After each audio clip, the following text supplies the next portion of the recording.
నమస్కారం friends. So నేను పెట్టిన టైటిల్ ప్రకారం ఇది ఈ మధ్య బీజేపీ వాళ్ళు ఇక వాళ్ళకి అదే పని, వాళ్ళకి ఐటీ మీడియా, రెగ్యులర్ మీడియా కానీ మీడియాని కంట్రోల్లో పెట్టుకున్నారు.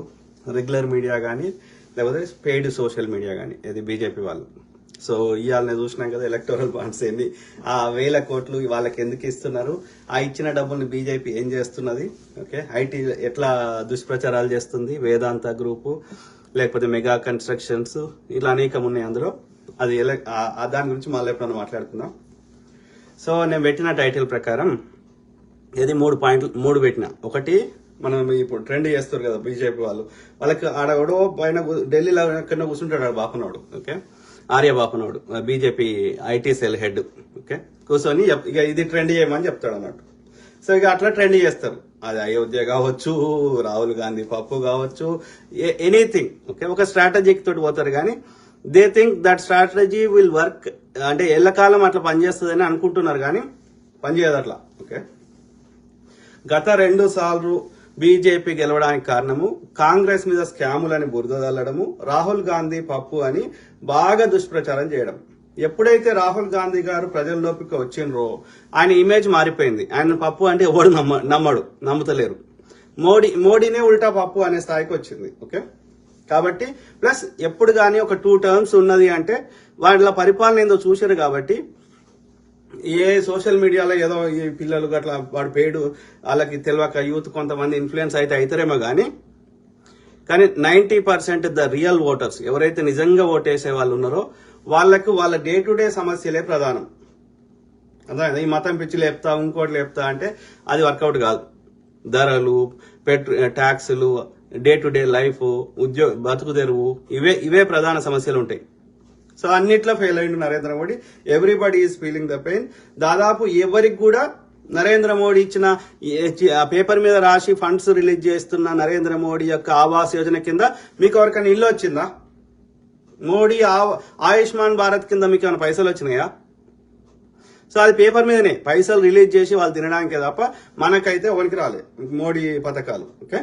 సో ఆ క్రమంలో ఇది కాంగ్రెస్ లేదా అది తెలుసుకుందాం. ప్రతి రాష్ట్రంలో ఏ పార్టీకి ఎంత ఓటు శాతం ఉంది, ఓటు శాతం చూడాలి. అధికారంలో ఎవరున్నారు చూడకూడదు. 51 వచ్చినోడు అధికారంలో ఉంటాడు, 49 వచ్చినోడు ఓడిపోతాడు. కానీ 49 వచ్చినోడు ఈ నెక్స్ట్ టైం ఈ ఒక్క ఓటు అడిగికి పోయే అవకాశం ఉంటుంది. 49 వచ్చినోడు మళ్ళీ 51 రావచ్చు.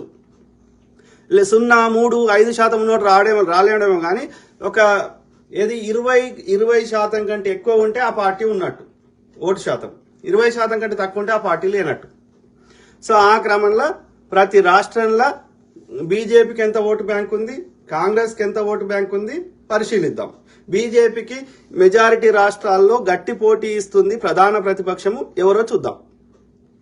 సో కాంగ్రెస్ లేదా ఒకటి. రెండోది, బీజేపీ వాళ్ళు ఈ మధ్య ఏం స్టార్ట్ చేశారు, 400 సీట్లు వస్తాయని ప్రచారం చేస్తారు. 2014లో రాలే, 19లో రాలే, ఇప్పుడు ఇంకా వ్యతిరేకత పెరిగింది. ఎట్లా వస్తే చూద్దాం. ప్రతి రాష్ట్రంలో కాంగ్రెస్ మెజారిటీ రాష్ట్రాల్లో కాంగ్రెస్ ప్రధాన ప్రతిపక్షం ఉంది. ముఖ్యంగా ఉత్తర భారతదేశం రాష్ట్రాల్లో మధ్యప్రదేశ్, ఛత్తీస్గఢ్, రాజస్థాన్, ఇట్లా గుజరాత్, అట్లనే సౌత్ ఇండియాలో కానీ, ఈస్ట్ ఇండియాలో కానీ, వెస్ట్ ఇండియాలో కానీ, నార్త్ ఇండియాలో కానీ అక్కడ లోకల్ పార్టీలు కాంగ్రెస్ తో పాటు వేరే పార్టీలు కూడా బలంగా ఉన్నాయి, ప్రధాన ప్రతిపక్షాలు. సో కాబట్టి బీజేపీ చెప్తున్న 400 సంఖ్య ఎట్లా సాధ్యమా అనేది పరిశీలిద్దాం. ఎవరు 100% చెప్పలేరు, ఎందుకంటే 100% మనకే తెలిస్తే ఎన్నికలే అవసరం లేదు. కానీ రియాలిటీకి ఎంతైతే అంత దగ్గరగా నేను డేటాను విశ్లేషించిన దాన్ని బట్టి లాస్ట్ టైం అసెంబ్లీ ఎన్నికలు, అదేవిధంగా ఎంపీ ఎన్నికలు, అదేవిధంగా ఇప్పుడు జరుగుతున్న ట్రెండ్, కరెంటు సమస్యలు అన్నిటినీ పరిగణలోకి తీసుకొని డేటా ఆధారంగా నేను రియాలిటీ దగ్గరికి చెప్పే ప్రయత్నం చేస్తా, ఓకే. సో ఆ క్రమంలో నేను వేసిన లెక్కల ప్రకారం ఇది ఇండియా కూటమికి అరౌండ్ 250 నుంచి 260 మధ్యలో వచ్చే అవకాశం, అరౌండ్ 260 వచ్చే అవకాశం ఉంది. ఎన్డీఏ కూటమికి ఇంకో 10 సీట్లు ఎక్కువ వస్తే రావచ్చు.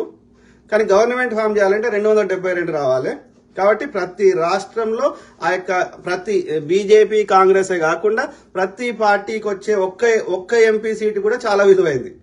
ఓకే, గవర్నమెంట్ ఫామ్కి. ఎందుకంటే మొత్తం 543 స్థానాలు ఉన్నాయి ఈ లోక్సభకి. 543లో గవర్నమెంట్ ఫామ్ చేయాలంటే 272 వస్తే గవర్నమెంట్ ఫామ్ చేస్తాం. సో ఆ క్రమంలో పరిశీలిద్దాం ఏది ఒక్కొక్క రాష్ట్రంలో ఏది చూద్దాం. అంటే ఏ పార్టీలు ఏ రాష్ట్రాలు ఉన్నాయి, ఎంత బలంగా ఉన్నాయి, బలంగా లేవు చూద్దాం. సో నేను పరిశీలించిన ప్రకారం అంటే అసెంబ్లీ ఎన్నికలు, అదేవిధంగా ఎంపీ ఎన్నికలు 2019లో జరిగిన పార్లమెంట్ ఎన్నికలు, అదేవిధంగా ప్రతి రాష్ట్రంలో గత లాస్ట్ 5 years లో జరిగిన అసెంబ్లీ ఎన్నికల్ని పరిశీలించి వాటి ఓటు శాతాన్ని లెక్కిస్తే బీజేపీ ఉన్న రాష్ట్రాలు, బీజేపీ 20 రాష్ట్రాలు ఉంది. ఓకే, అట్లనే 5 కేంద్ర పాలిత ప్రాంతాల్లో ఉంది. 9 రాష్ట్రాల్లో బీజేపీ దాదాపు లేదు. అర్థమైందా? రెండు కేంద్ర పాలిత ప్రాంతాల్లో కూడా బీజేపీ లేదు. అదేవిధంగా కాంగ్రెస్ ఓటు బ్యాంకు, ఓటు శాతం, సో లేదంటే కాంగ్రెస్ 25 రాష్ట్రాల్లో ఉంది. ఓకే, 6 కేంద్ర పాలిత ప్రాంతాల్లో ఉంది. 4 రాష్ట్రాల్లో అంత బలంగా లేదు కాంగ్రెస్, ఒక్క కేంద్ర పాలిత ప్రాంతంలో. ఇక మిగతా అన్ని రాష్ట్రాల్లో, మెజారిటీ రాష్ట్రాలు 24 రాష్ట్రాల్లో ఆయా లోకల్ పార్టీలు కూడా బలంగా ఉన్నాయి. అటనే 4 కేంద్ర పాలిత ప్రాంతాల్లో బలంగా ఉన్నాయి వేరే పార్టీలు కూడా. సో ఫాస్ట్ గా బీజేపీ ఏ రాష్ట్రాల్లో బలంగా ఉంది, ఇప్పుడు ఏమైతే అన్నానో అవన్నీ ఫాస్ట్ వర్డ్ చదువుతాం. బీజేపీ ఉన్న రాష్ట్రాలు ఏది ఉత్తరప్రదేశ్, మహారాష్ట్ర, వెస్ట్ బెంగాల్, బీహార్, మధ్యప్రదేశ్, కర్ణాటక, గుజరాత్, రాజస్థాన్, ఒడిశా, అస్సాం, జార్ఖండ్, ఛత్తీస్గఢ్, హర్యానా, ఉత్తరాఖండ్, హిమాచల్ ప్రదేశ్, అరుణాచల్ ప్రదేశ్, గోవా, మణిపూర్, త్రిపుర, ఢిల్లీ. ఈ 20 రాష్ట్రాల్లో బలంగానే ఉంది ఏది బీజేపీ. అట్లనే 5 కేంద్ర పాలిత ప్రాంతాలు జమ్మూ కాశ్మీర్, దాద్రా నగర్ హవేలీ, డయ్యూ డామన్, అండమాన్ నికోబార్, చండీగఢ్, లద్దాఖ్. బీజేపీ అంతా బలంగా లేని రాష్ట్రాలు 9 ఉన్నాయి. తమిళనాడు, ఆంధ్రప్రదేశ్, కేరళ, తెలంగాణ, పంజాబ్, మేఘాలయ, మిజోరాం, నాగాలాండ్, సిక్కిం. ఈ 9 రాష్ట్రాల్లో బీజేపీ అంత బలంగా లేదు. తర్వాత 2 కేంద్ర పాలిత ప్రాంతాల్లో కూడా బీజేపీ అంత బలంగా లేదు. ఒకటి లక్షద్వీప్, 2 పుదుచ్చేరి లేదా పాండిచ్చేరి. తర్వాత కాంగ్రెస్ బలంగా ఉన్న రాష్ట్రాలు, లేదంటే కాంగ్రెస్ ఒక అబౌవ్ 20% ఉన్నది, కానీ అంతకంటే ఎక్కువ ఉన్నది. అంటే కాంగ్రెస్ ఇంతో అంత ఇన్ఫ్లుయెన్స్ ఉన్న రాష్ట్రాలు మహారాష్ట్ర, మొత్తం ఎన్ని 25 ఉన్నాయి. 25 కాంగ్రెస్ కు ఓటు శాతం ఉన్నది, కాంగ్రెస్ ఓట్లు పడే అవకాశం ఉన్న రాష్ట్రాలు చెప్తున్నా. ఇది మహారాష్ట్ర, బీహార్, తమిళనాడు, మధ్యప్రదేశ్, కర్ణాటక, గుజరాత్, రాజస్థాన్, ఒడిస్సా, కేరళ, తెలంగాణ, అస్సాం, జార్ఖండ్, పంజాబ్, ఛత్తీస్గఢ్, హర్యానా, ఉత్తరాఖండ్, హిమాచల్ ప్రదేశ్, అరుణాచల్ ప్రదేశ్, గోవా, డీటెయిల్గా పోతా. తర్వాత మణిపూర్, మేఘాలయ, త్రిపుర, మిజోరాం, నాగాలాండ్, ఢిల్లీ. కేంద్ర పాలిత ప్రాంతాలు కాంగ్రెస్ ఓటు శాతం ఉన్న కేంద్ర పాలిత ప్రాంతాలు 6: జమ్మూ కాశ్మీర్, అండమాన్ నికోబార్, చండీగఢ్, లద్దాఖ్, లక్షద్వీప్, పుదుచ్చేరి. కాంగ్రెస్ అంత బలంగా లేని, ఓటు శాతం గానీ అంత బలంగా లేని రాష్ట్రాలు ఉత్తరప్రదేశ్, వెస్ట్ బెంగాల్, ఆంధ్రప్రదేశ్, సిక్కిం. మరియు కేంద్ర పాలిత ప్రాంతం దాద్రా నగర్ అండ్ డయ్యూ. ఇతర పార్టీలు, వేరే పార్టీలు బలంగా వేరే పార్టీలు ఆయా రాష్ట్రాల్లో బలంగా ఉన్న రాష్ట్రాలు. ఉత్తరప్రదేశ్లో ఓటు శాతం ఉన్న పార్టీలు సమాజ్వాదీ పార్టీ, బీఎస్పీ. మహారాష్ట్రలో శివసేన, ఎన్సీపీ. వెస్ట్ బెంగాల్లో టీఎంసీ, తృణమూల్ కాంగ్రెస్. తర్వాత బీహార్లో RJD, Lallu and Nitish Kumar, JDU. తర్వాత లోక్ జనశక్తి. తమిళనాడులో DMK, AIADMK, PMK. Karnataka Janata Dal. తర్వాత గుజరాత్లో ఆమ్ ఆద్మీ పార్టీ ఇంతో అంతో. తర్వాత ఆంధ్రప్రదేశ్లో వైసీపీ, టీడీపీ, జనసేన. ఒడిశాలో బిజు జనతాదళ్. కేరళలో CPIM, CPI and IUML, Indian Muslim league ఏదో ఉంది. సో తర్వాత తెలంగాణ బీఆర్ఎస్ ఎంఐఎం, అస్సాం ఏఐడిఎఫ్ అది బీజేపీలో జాయిన్ అయింది, అస్సాం గణ పరిషత్ ఏజీపీ, జార్ఖండ్ ముక్తి మోర్చా జేఏఎం, ఏజేఎస్యు, పంజాబ్ లో ఆమ్ ఆద్మీ పార్టీ, అదేవిధంగా శిరోమణి అకాలీదళ్, తర్వాత హర్యానా జేజేపీ, అరుణాచల్ ప్రదేశ్ లో ఎన్పీపీ, జేడీయూ, ఏఐడియుఎఫ్, తర్వాత Goa RGP, MGP, Aam Aadmi party ఆప్, మణిపూర్ లో ఎన్పీపీ, జేడీయూ, ఇట్లా ఇక చదువుదాం, ఎన్పీఎఫ్, సిపిఐ మణిపూర్ లో, తర్వాత మేఘాలయ ఎన్పీపీ, యూడీపీ, టీఎంసీ, తర్వాత త్రిపురలో సిపిఐఎం, టీఎంపీ, మిజోరాంలో జీపీఎం, ఎంఎన్ఎఫ్, నాగాలాండ్ లో ఎన్డీపీపీ, ఎన్సీపీ, ఎల్జీపీ, ఎన్పీఎఫ్, సిక్కింలో 2 లోకల్ పార్టీలు ఉన్నాయి, ఎస్కేఎం, ఎస్డిఎఫ్, ఢిల్లీలో ఆమ్ ఆద్మీ పార్టీ. అంటే ఈ కాంగ్రెస్ బీజేపీ కాకుండా వేరే పార్టీలు కూడా బలంగా ఉన్న రాష్ట్రాలు వాటి పేర్లు చెప్తున్నా. తర్వాత కేంద్ర పాలిత ప్రాంతాలు జమ్మూ కాశ్మీర్లో జేకేఎన్, జేపీసీ, దాద్రా నగర్ హవేలీ, డయ్యూ డామన్ లో ఇండిపెండెంట్లు కూడా మన మంచి ఓట్లు వచ్చినాయి. లక్షద్వీప్ ఎన్సీపీ, పుదుచ్చేరి లేదా పాండిచ్చేరిలో ఏఐఎన్ఆర్సి. ఇది జనరల్ అవుట్ లైన్ చెప్పిన. సో అట్లనే ఇది లాస్ట్ 2 సార్లు ఒక వేవ్ లో వచ్చింది, కానీ ఈసారి ఆ వేవ్ లో వచ్చే అవకాశం లేదు. ప్లస్ అసెంబ్లీ ఇప్పుడు చెప్పిన కదా, అసెంబ్లీ ఓట్లది ట్రెండ్, అట్లనే పార్లమెంటు ఓట్ల ట్రెండ్, అట్లనే కరెంట్ రీసెంట్ జరిగిన వేరు ఎన్నికల అన్ని ట్రెండ్లను చూసి చెప్తున్నా, అనలైజ్ చేసి చెప్తున్నా, విశ్లేషించి చెప్తున్నా. అంటే గాలి మాటలు చెప్తలేను అని చెప్పడానికి ట్రై చేస్తున్నా. ఓకే, సో అట్లా నా ఎస్టిమేషన్ లో, నా అంచనాలో, ఓకే చూద్దాం ఒక్క నిమిషం. ఏది ఎంపీ సీట్లు కూటమా, నా అంచనా ప్రకారం ఏది వీళ్ళు ఒక ఆయన రాసిండు, ఆయన కూడా చదువుదాం. బీజేపీ ఆయన రాసింది ఏం రాసిండు చదువుదాం. ఆయన పేరేంది, ఒక నవ తెలంగాణ ఎడిటర్ ఉన్నాడు. ఆయన పేరు చెప్తాడు, గీట్ల ముకిందర్ రెడ్డి అని నవ తెలంగాణ దినపత్రిక నుంచి సేకరణ అని రాసిండు. అది ఫాస్ట్ గా అయినాక నేను యాక్చువల్ నంబర్ చెప్పే ప్రయత్నం చేస్తా, తర్వాత లాస్ట్ లో మీ కామెంట్ చదువుతా. సో బీజేపీ 210 సీట్లు దాటడం గగనమే. రాబోయే లోక్సభ ఎన్నికలలో మోదీ నిర్దేశించుకున్న 370 సీట్ల లక్ష్యం చేరుకోవడం ఎంత అసాధ్యమో, బీజేపీ 200 సీట్లు దాటడం ఎంత గగనమో రాష్ట్రాల వారీగా పరిశీలిస్తే అర్థమవుతుంది. దక్షిణాది రాష్ట్రాలైన తమిళనాడు, కేరళ, కర్ణాటక, ఆంధ్రప్రదేశ్, తెలంగాణలలో మొత్తం 128 లోక్సభ స్థానాలు ఉన్నాయి. వీటిలో బీజేపీ 2019 ఎన్నికలలో 29 స్థానాలు మాత్రమే గెలిచింది.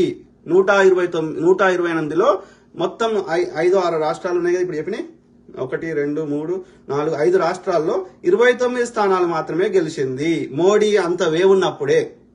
ఓకే, కర్ణాటకలోని 28 స్థానాలకు గాను 20 స్థానాలు, తెలంగాణలో 4 స్థానాలు బీజేపీ గెలిచింది 2019లో. ఇప్పుడు కర్ణాటకలో కాంగ్రెస్ అధికారంలోకి వచ్చింది. ఆ రాష్ట్రంలో బీజేపీ 10 స్థానాలకు పరిమితం అయ్యే అవకాశం ఉంది. ఇంకా తగ్గొచ్చు బీజేపీ కర్ణాటకలో. తెలంగాణలో కూడా 3 వస్తే ఎక్కువ. నా అంచనా ప్రకారం తెలంగాణలో 1 బీఆర్ఎస్కి వస్తుంది, 1 ఎంఐఎంకి వస్తుంది, 2 లేదా 3 బీజేపీకి వస్తాయి, మిగిలినవి కాంగ్రెస్కి వస్తాయి, 12 కాంగ్రెస్కి వస్తాయి అనేది నా అంచనా. చూద్దాం, ఎన్నికలు అయిపోయినాక మళ్ళీ చూద్దాం. సో తెలంగాణలో గెలిచిన 4 స్థానాలకు అటు ఇటుగా ఉండొచ్చు. తమిళనాడు, కేరళలో సీట్లు పొందే అవకాశం లేదు. అస్సలు లేదు. కేరళలో 1 రాదు, తమిళనాడులో వస్తే ఏఐడిఎంకేకి 4-5 సీట్లు వస్తే రావచ్చు. ఆడ బలంగా లేవు. ఏది ఏఐడిఎంకే జయలలిత చచ్చిపోయినాక ఆ పార్టీ అయిపోయింది. ఈ బీజేపీ అసలే లేదు. కాబట్టి ఆ 4-5 వస్తే ఏఐడిఎంకే బీజేపీతో పొత్తుంటే వస్తాయి, అది కూడా లేకపోతే లేదు. అంటే కేరళ, తమిళనాడు దాదాపు శూన్యం బీజేపీకి.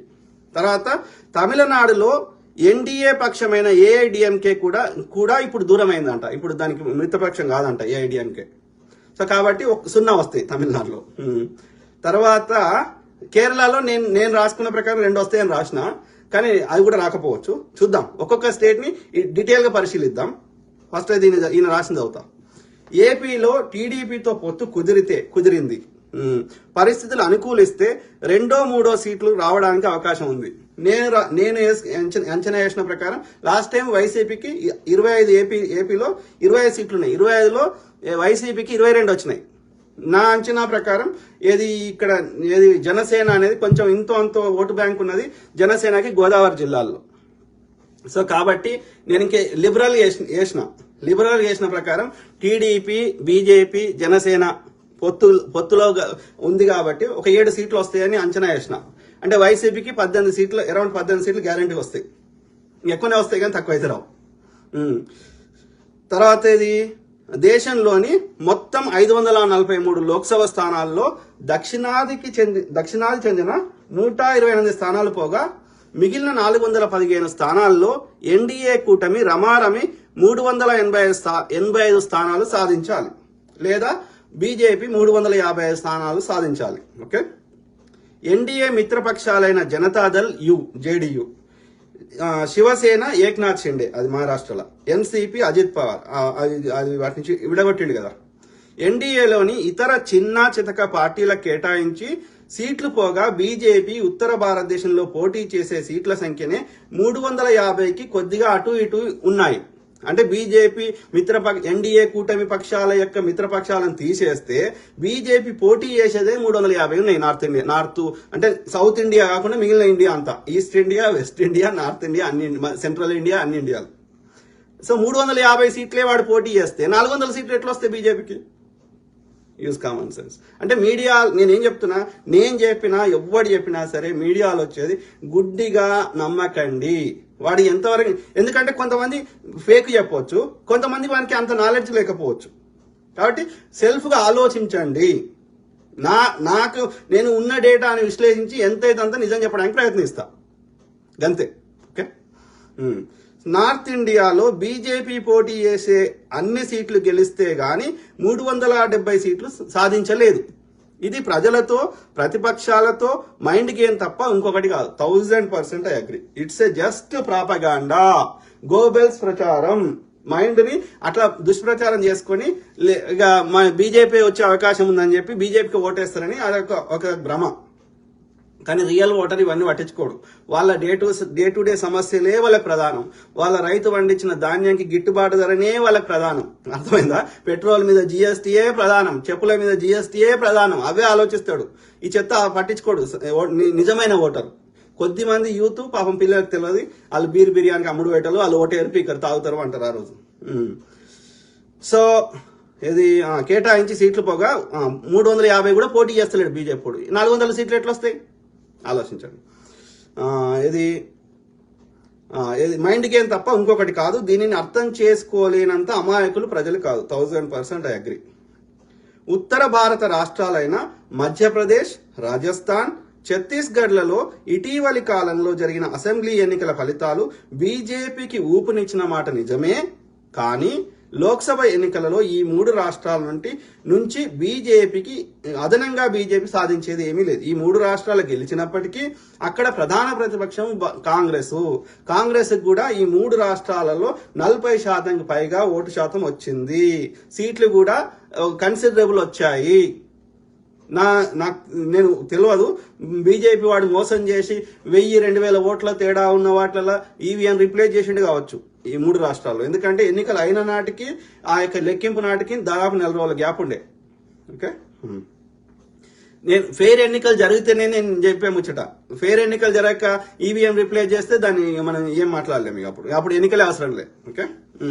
ఈ 3 రాష్ట్రాల్లో 65 లోక్సభ స్థానాలు ఉండగా 2019 లోక్సభ ఎన్నికలలో బీజేపీకి 61 స్థానాలను, ఎన్డీఏ భాగస్వామ్య పక్షం 1 స్థానంలో గెలుపొందాయి. అదనంగా గెలుపొందడానికి 3 స్థానాలే ఉన్నాయి. అంటే అదనంగా ఏం రావు. రాజస్థాన్ 2023 అసెంబ్లీ ఎన్నికలలో బీజేపీకి కాంగ్రెస్ కు ఓట్ల తేడా 2.14% మాత్రమే. రాజస్థాన్లో మొన్న ఎన్నికలప్పుడు ఓటు శాతం. సో వామపక్షాలు ఇతర మిత్రపక్షాలతో కాంగ్రెస్ పొత్తులు పెట్టుకుంటే ఫలితం మరో విధంగా ఉండేది.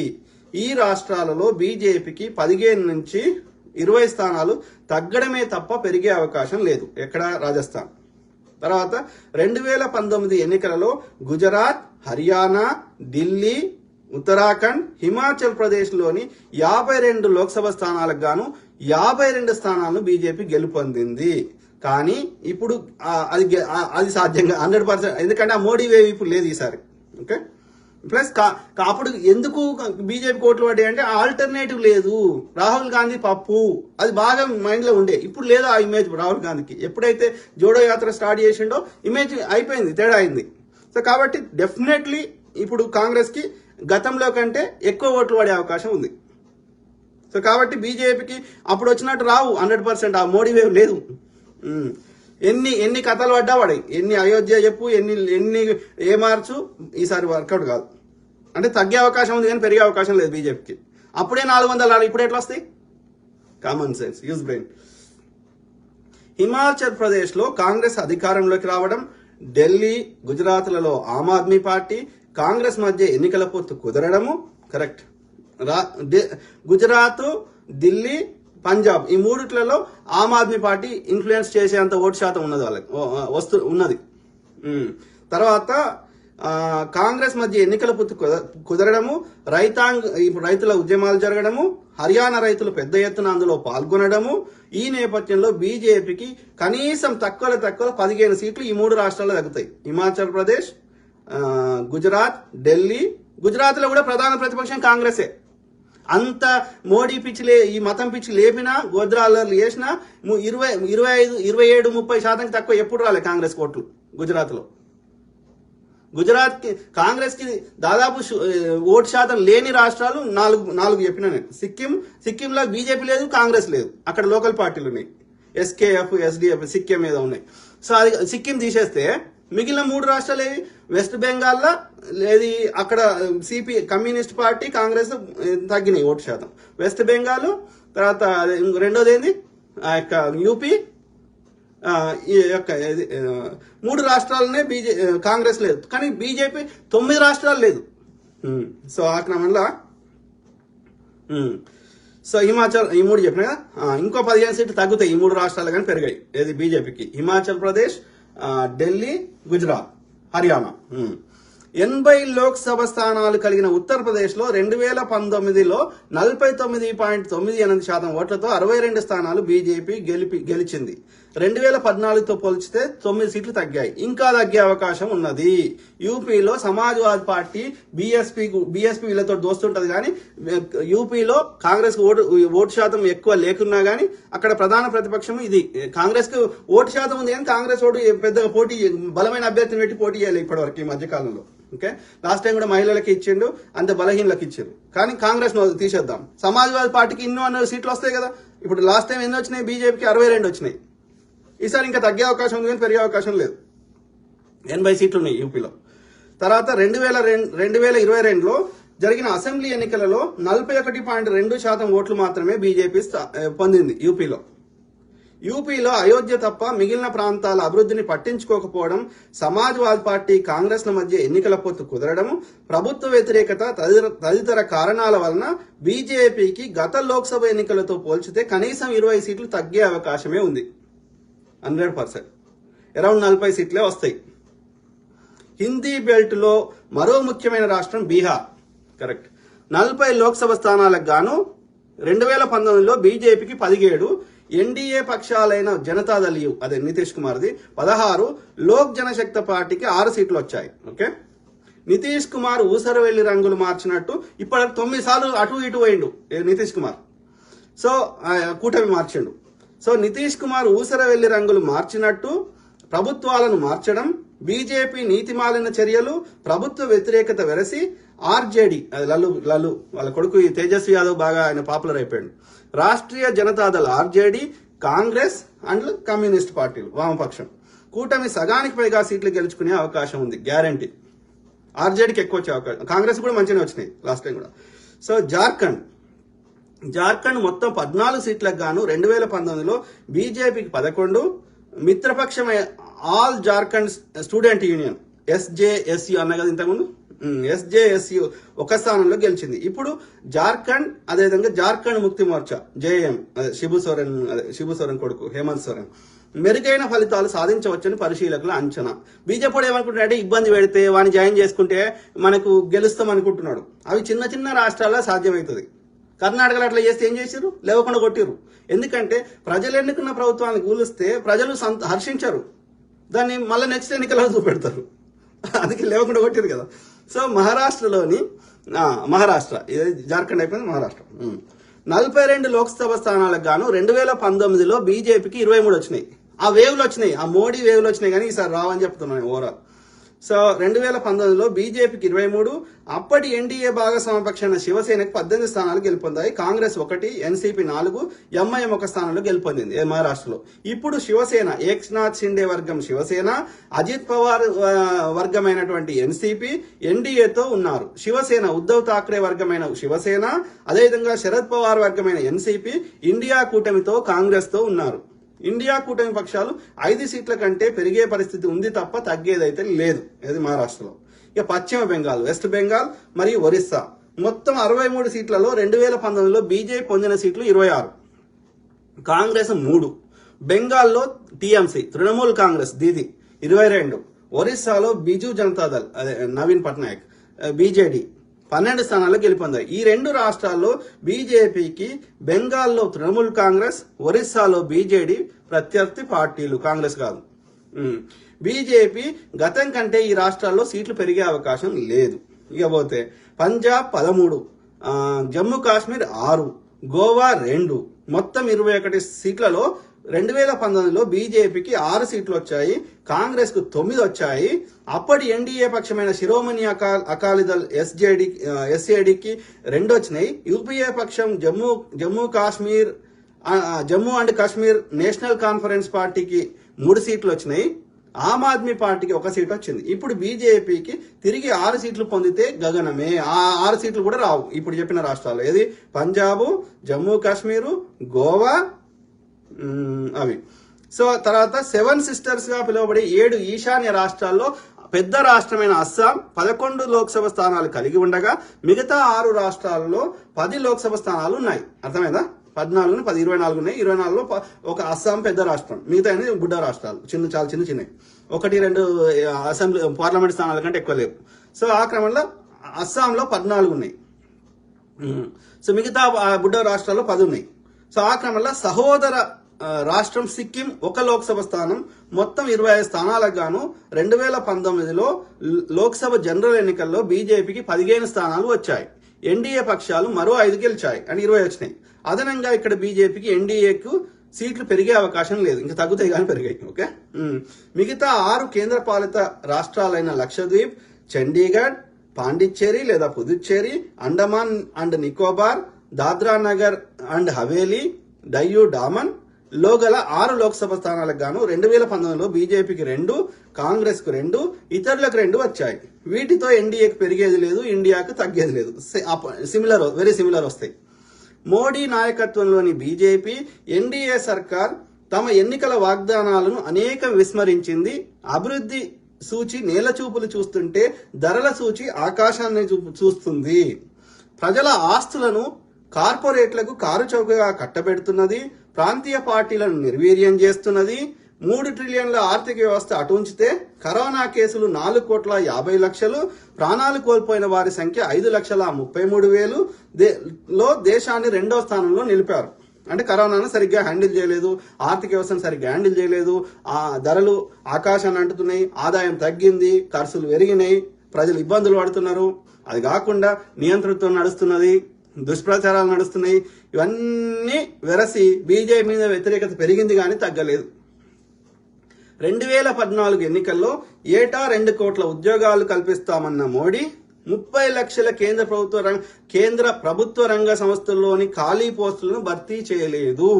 నిరుద్యోగము 10.32% పెరిగింది. అంటే అన్ఎంప్లాయ్మెంట్ రేట్ ఎంత? 10.32. అంటే అఫీషియల్ లెక్కల ప్రకారం, ఇంకా లెక్క పెట్టని అవి పరిగణలోకి తీసుకోకపోతేనే 10 మంది నిరుద్యోగం ఉన్నారు.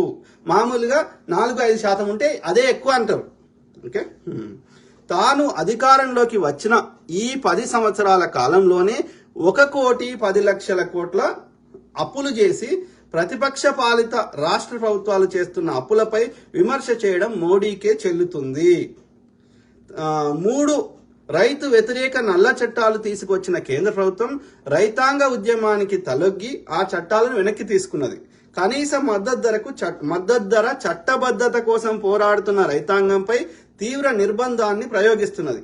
ఒక రైతును రబ్బర్ బుల్లెట్లతో చేయడం వల్ల డ్రోన్లో పెట్టి రబ్బర్ బుల్లెట్లు వేయడం వల్ల అతను చనిపోయింది ఒక రైతు.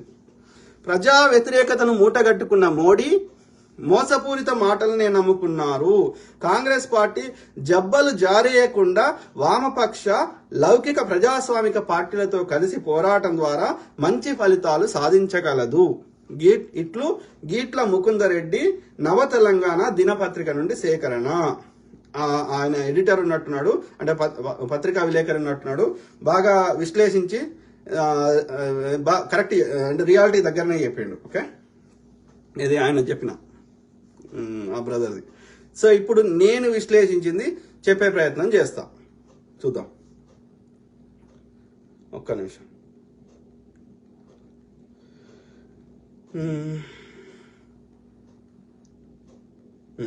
సో అదే చెప్పిన కదా, నా అంచనా ప్రకారం నేను అంచనా ప్రకారం ఉత్తరప్రదేశ్లో 80 సీట్లు ఉన్నాయి. ఓకే, 80 సీట్లలో ఏది ఎన్డీఏ కూటమి, అదేవిధంగా ఇండియా కూటమి లేని కూడా కొన్ని పార్టీలు ఉన్నాయి, కానీ వాటి గురించి తర్వాత ఆ రాష్ట్రం వచ్చినప్పుడు మాట్లాడదాం. ఉత్తరప్రదేశ్లో 80 ఎంపీ సీట్లలో ఏది ఇండియా కూటమిలో రెండు ప్రధాన పార్టీలు, చిన్నవి ఉంటాయి, కానీ వాటికి ఎక్కువ ఓటు శాతం లేని వాటి గురించి నేను చెప్తలేను. ఒక సీట్ గెలిచే వాటి గురించి నేను మాట్లాడతలే, లేకపోతే 20% లోపల ఉన్న వాటి గురించి నేను ఎక్కువ మాట్లాడతలే. కన్సిడరబుల్ ఓటు శాతం ఉండి ఓకే కొంచెం ఉన్నాయి. ఏది యూపీలో ఇండియా కూటమి కింద సమాజ్వాదీ పార్టీ, అదేవిధంగా కాంగ్రెస్ పార్టీ. ఎన్డీఏ కూటమి కింద ఉన్నది బీజేపీ, బీఎస్పీ అని నేను అనుకుంటున్నా. బీఎస్పీ అధికారికంగా ఉందో లేదో కానీ బీజేపీకి మద్దతు ఇస్తుంది. ఆ క్రమంలో ఇండియా కూటమికి 20 సీట్లు, ఎన్డీఏ కూటమికి 60 సీట్లు ఏది ఉత్తరప్రదేశ్లో. మహారాష్ట్రలో 48 సీట్లు ఉన్నాయి ఏది ఎంపీ సీట్లు. అందులో ఏది ఇండియా కూటమి కింద Shiv Sena, NCP, Congress party. NDA కిందనేమో ఆ శివసేన ఎన్సీపీలోకి వెళ్ళి విడిపోయిన వాళ్ళు ఉన్నారు కదా, ఏక్నాథ్ షిండే అండ్ అజిత్ పవార్, అదేవిధంగా బీజేపీ. కానీ ఇట్లా అక్కడ ప్రభుత్వాన్ని కూల్చడం ఇదంతా చేయడం వల్ల ఇంకా ఎన్డీఏ కూటమికి ఇంకా తగ్గే అవకాశం ఉంది. సో ఆ క్రమంలో నేను లిబరల్గా వేసిన, ఎన్డీఏ కూటమికి ఎక్కువ వేసిన. అయినప్పటికీ ఏది మహారాష్ట్రలో ఇండియా కూటమికి 28 సీట్లు, ఎన్డీఏ కూటమికి 20 సీట్లు. వెస్ట్ బెంగాల్ 42 సీట్లు ఉన్నాయి. అందులో టీఎంసీ, సిపిఐ, కాంగ్రెస్ ఈ 3 ఇండియా కూటమి కింద ఉన్నాయి. అధికారికంగా ఉన్నా లేకున్నా ఇది ఇవి కలిసే అవకాశం ఉంది. సో ఆ క్రమంలో ఇండియా కూటమికి 26 సీట్లు, ఎన్డీఏ కూటమి లేదా బీజేపీకి 16 సీట్లు. ఎక్కడ? వెస్ట్ బెంగాల్. బీహార్లో 40 సీట్లు ఉన్నాయి. అందులో ఇండియా కూటమికి ఆర్జేడీ, కాంగ్రెస్ సో 15, ఎన్డీఏ కూటమి కింద బీజేపీ, జనతాదళ్, లోక్ జనశక్తి 25. ఎక్కువ వేసిన 25 రావు, ఇంకా తగ్గుతాయి, ఎందుకంటే వ్యతిరేకత బాగుంది. ఆర్జేడీకి ఎక్కువ వచ్చే అవకాశం ఉంది బీహార్లో, ఇంకా ఎక్కువ వస్తాయి. అయినా సరే నేను తక్కువ వేసిన. ఇండియా కూటమికి 15 వేసిన, ఎన్డీఏ కూటమికి 25 వేసిన బీహార్లో. కానీ వాస్తవానికి ఇండియా కూటమికి తక్కువ 20 వస్తాయి. తమిళనాడు మొత్తం 39 ఉన్నాయి ఎంపీ సీట్లు. అందులో ఏది తమిళనాడులో ఇండియా కూటమి కింద డిఎంకే పార్టీ, కాంగ్రెస్ పార్టీ 39 ఉన్నాయి. ఎన్డీఏ కూటమి కింద ఏఐడిఎంకే ఇప్పుడు లేదు, బీజేపీ ఒకటే. బీజేపీకి 0 వస్తాయి, ఇండియా కూటమి కింద 39 వస్తాయి. కానీ నేను 30 ఇండియా కూటమి వేసిన. ఇదే కరెక్ట్ చెప్తున్నా, ఇది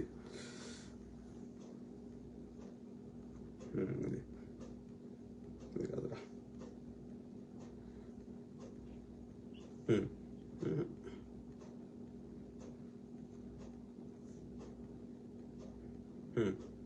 సరే, తమిళనాడు ఇండియా కూటమి కింద DMK party, Congress party so 30 వేసిన.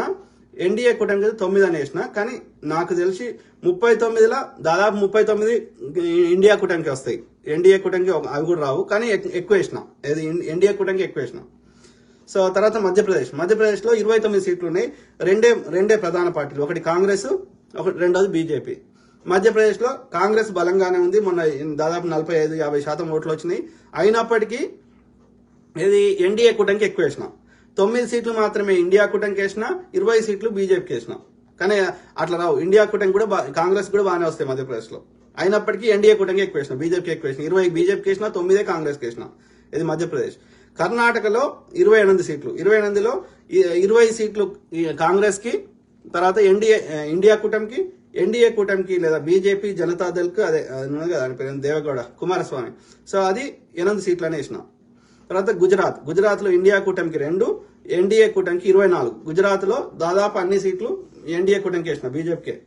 ఆంధ్రప్రదేశ్ లో ఏది కూటమి కింద బీజేపీ, టీడీపీ, జనసేన ఉన్నది 10 సీట్లు అని వేసిన. నాకు తెలిసి రావు, నాకు తెలిసి 5-6 వస్తే ఎక్కువ. గోదావరి జిల్లాల్లో తర్వాత కొంత 1-2 అనంతపురం, చిత్తూరు, రాయలసీమలో 1-2, సో 7 సీట్లు వస్తే ఎక్కువ ఈ బీజేపీ, టీడీపీ, జనసేనకి. వైసీపీకే ఎక్కువ వచ్చే అవకాశం ఉంది.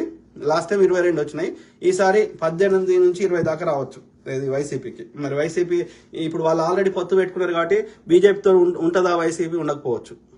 మరి ఏమవుతుందో చూడాలి ఆంధ్రప్రదేశ్ది. తర్వాత రాజస్థాన్లో 2 ప్రధాన ప్రతిపక్షాలు, కాంగ్రెస్, బీజేపీ. సో ఆ క్రమంలో 25 సీట్లు ఉన్నాయి రాజస్థాన్లో. అందులో ఇండియా కూటమికి కాంగ్రెస్ కు 10, బీజేపీకి 15 అని వేసిన. బీజేపీకి ఎక్కువ వేసిన, కావాలని వేసిన. ఓకే, అంటే మనం లీస్ట్ లెక్క పెట్టినా ఎన్ని వస్తాయో చూద్దామని. ఓకే, అంతకంటే ఎక్కువనే వస్తాయి కానీ తక్కువ రావని చెప్తున్నా. ఒడిస్సా 21 సీట్లు ఉన్నాయి. 21లో కాంగ్రెస్ కి 6, అదే ఇండియా కూటమికి, ఎన్డీఏ కూటమి అంటే Biju Janata Dal, BJD and BJP 2 కలిపి 15 ఎన్డీఏకి, ఇండియా కూటమికి 6, మొత్తం 21 ఒడిస్సా.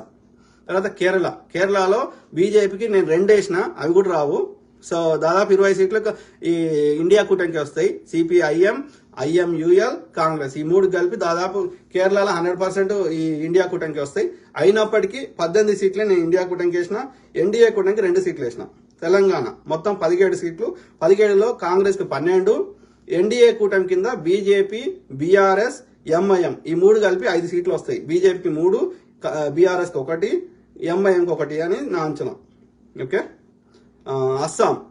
అస్సాంలో మొత్తం 14 సీట్లు ఉన్నాయి. 14లో ఇండియా కూటమి 2 ప్రధాన ప్రతిపక్ష పార్టీలు, ఒకటి కాంగ్రెస్, రెండోది ఈ యొక్క బీజేపీ. సో బీజేపీకి 9, కాంగ్రెస్ కి లేదా ఇండియా కూటమికి 5, ఏది అస్సాంలో మొత్తం 14. జార్ఖండ్ లో ఏది ఇండియా కూటమి కింద 2 పార్టీలు, జేఎం జార్ఖండ్ ముక్తి మోర్చా, కాంగ్రెస్ 7 సీట్లు, ఎన్డీఏ బీజేపీకి 7 సీట్లు, సగం 50-50. జార్ఖండ్ 2 అరౌండ్ 50% ఉన్నది ఓటు శాతం.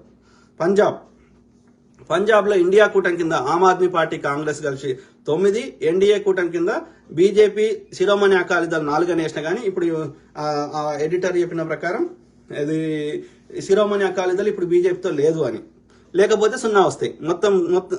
అప్పుడు ఏమవుతుంది, శిరోమణి అకాలీదళ్ కూడా ఇండియా కూటమి ఉందనుకో తేడా అవుతుంది. సో ఏది ఏమైనప్పటికీ ఇండియా కూటమికి 9-10 సీట్లు అయితే మినిమం వస్తాయి 13లో. ఎన్డీఏ కూటమికి 4 అని వేసుకుందాం లెక్క కోసం. ఛత్తీస్గఢ్ 11 సీట్లలో ఇండియా కూటమికి కాంగ్రెస్ 2 ప్రధాన పార్టీలు, కాంగ్రెస్, బీజేపీ. సో ఇండియా కూటమి కింద లేదా కాంగ్రెస్ కి 5, ఛత్తీస్గఢ్ లో ఎన్డీఏ కూటమి కింద 6 అని వేసిన. సో ఇంచుమించు ఓటు శాతం అట్లే, ఓటు శాతాన్ని బట్టే నేను లెక్కలు వేసిన ఇవన్నీ. సో హర్యానాలో 10 సీట్లు ఉన్నాయి మొత్తం, 2 ప్రధాన పార్టీలు, కాంగ్రెస్, బీజేపీ. సో ఇండియా కూటమి లేదా కాంగ్రెస్ కు 4, ఎన్డీఏ కూటమి 6 అని వేసిన. ఉత్తరాఖండ్ లో 5 సీట్లు ఉన్నాయి. ఇండియా కూటమికి 2, ఎన్డీఏ 2 ప్రధాన పార్టీలు, కాంగ్రెస్, బీజేపీ. సో ఇండియా కూటమికి లేదా కాంగ్రెస్ కి 2, ఎన్డీఏ కూటమి లేదా బీజేపీ 3. హిమాచల్ ప్రదేశ్ లో కాంగ్రెస్ అధికారంలో ఉంది, 2 ప్రధాన పార్టీలు, కాంగ్రెస్, బీజేపీ. ఇండియా కూటమికి 2, ఎన్డీఏ కూటమికి 2 లేదా బీజేపీకి 2. అరుణాచల్ ప్రదేశ్ లో మొత్తం 2 సీట్లే ఉన్నాయి. ఇంకా మిగతా 2 కంటే తక్కువ ఉన్నాయి, 2, 1 ఉన్నాయి చెప్తున్నా. అరుణాచల్ ప్రదేశ్ 2 సీట్లు ఉన్నాయి. ఇండియా కూటమికి 1, ఎన్డీఏ కూటమికి 1. గోవా 2 సీట్లు ఉన్నాయి. ఇండియా కూటమికి 1, ఎన్డీఏ కూటమికి 1. తర్వాత మణిపూర్లో ఇండియా కూటమికి 1, 2 సీట్లు ఉన్నాయి. ఎన్డీఏ కూటమికి 1. Meghalaya same thing. త్రిపుర 1. మిజోరాంలో ఎన్డీఏ కూటమి లేదా బీజేపీకి 1, బీజేపీ కాదు కానీ వేరే పార్టీ బీజేపీ 1. నాగాలాండ్ ఇండియా కూటమి 1. సిక్కింలో వేరే పార్టీలు ఉన్నాయి. సో అది ఎన్డీఏ అయినా అది ఎవడో ఎడిదిక్కో తెలియదు కానీ అయినా సరే ఎన్డీఏ కూటమికి వేసినారు. తర్వాత ఢిల్లీలో 7 సీట్లు ఉన్నాయి. 7 సీట్లలో ఆమ్ ఆద్మీ పార్టీ, కాంగ్రెస్ కలిసి 5 సీట్లు, ఎన్డీఏ కూటమి లేదా బీజేపీకి 2 సీట్లు. ఇది ఢిల్లీలో. ఇవి కేంద్ర పాలిత ప్రాంతాలు. జమ్మూ కాశ్మీర్ ఇండియా కూటమికి 3, తర్వాత ఎన్డీఏ కూటమికి 2. దాద్రా నగర్ అండ్ డయ్యూలో 2 సీట్లు, ఇది ఎన్డీఏ కూటమికి 1. అండమాన్ నికోబార్ లో ఇండియా కూటమికి 1. తర్వాత చండీగఢ్ లో ఇండియా కూటమికి 1. లద్దాఖ్ లో ఎన్డీఏ కూటమికి ఒకటి లేదా బీజేపీకి, లక్షద్వీప్లో ఇండియా కూటమికి ఒకటి, పాండిచ్చేరి లేదా పుదుచ్చేరిలో ఇండియా కూటమికి ఒకటి. ఇట్లా లెక్కలు వేస్తే చూద్దాం ఏముంది. సో ఇట్లా లెక్కలు వేసినా కదా, సో ఆ ప్రకారం ఏ కూటమికి ఎన్ని సీట్లు వచ్చే అవకాశం ఉంది చూద్దాం. ఫాస్ట్ చదువుతా. ఎంపీ సీట్లు కూటమిలు 2000 ఇప్పుడు వచ్చే ఎన్నికలు. సో ఇండియా కూటమి కింద ఉత్తరప్రదేశ్లో 20 సీట్లు, మహారాష్ట్రలో 28, వెస్ట్ బెంగాల్లో 26. పార్టీల పేర్లు చెప్పిన ఆల్రెడీ. ఓకే, కూటమి చెప్తూ కూటము రాష్ట్రము సీట్లు. సో ఇండియా కూటమి కింద యూపీలో 20, మహారాష్ట్రలో 28, వెస్ట్ బెంగాల్లో 26, బీహార్లో 15, తమిళనాడులో 30, తక్కువ వేసిన లీస్ట్ వేసి చెప్తున్నా, మధ్యప్రదేశ్లో 9, కర్ణాటకలో 20, గుజరాత్లో 2, ఆంధ్రప్రదేశ్లో 0, రాజస్థాన్లో 10, ఒడిశాలో 6, కేరళలో 18, తెలంగాణలో 12, అస్సాంలో 5, జార్ఖండ్లో 7, తర్వాత పంజాబ్ 9, ఛత్తీస్గఢ్ 5, హర్యానా 4, ఉత్తరాఖండ్ 2, హిమాచల్ ప్రదేశ్ 2, అరుణాచల్ ప్రదేశ్ 1, గోవా 1, మణిపూర్ 1, మేఘాలయ 1, త్రిపుర 1, మిజోరాం 0, నాగాలాండ్ 1, సిక్కిం 0. ఇవన్నీ అట్లనే కేంద్ర పాలిత ప్రాంతాలు ఢిల్లీ 5, జమ్మూ కాశ్మీర్ 3, దాద్రా నగర్ హవేలీ అండ్ డయ్యూ-డామన్ 0, అండమాన్ నికోబార్ ఐలాండ్స్ 1, చండీగఢ్ 1, లద్దాఖ్ 0, లక్షద్వీప్ 1, పాండిచ్చేరి లేదా పుదుచ్చేరి 1. ఇవన్నీ కలిపితే ఎన్ని సీట్లు అవుతున్నాయి ఇండియా కూటమికి? ఇది మొత్తం రాష్ట్రాలు ఏమో 236 ప్లస్ ఇది 12 ఏది కాదు 256 ఎంత అవుతుంది? 256 అవుతుంది. ఇది ఇవన్నీ కలిపితే ఇండియా కూటమికి. ఓకే, అరౌండ్ 260 వస్తుంది. ఇంకా నేను తక్కువ వేస్తే ఓకే.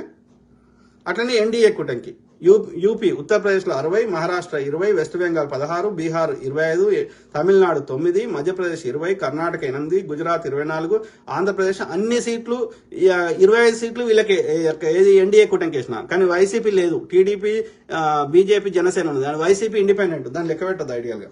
సో అట్లనే Rajasthan 15, Odisha 15, Kerala 2, Telangana 5, Assam 9, Jharkhand 7, Punjab 4, Chhattisgarh 6, Haryana 6, Uttarakhand 3, Himachal Pradesh 2, Arunachal Pradesh 1, Goa 1, Manipur 1, Meghalaya 1, Tripura 1, Mizoram 1, Nagaland 0, Sikkim 1.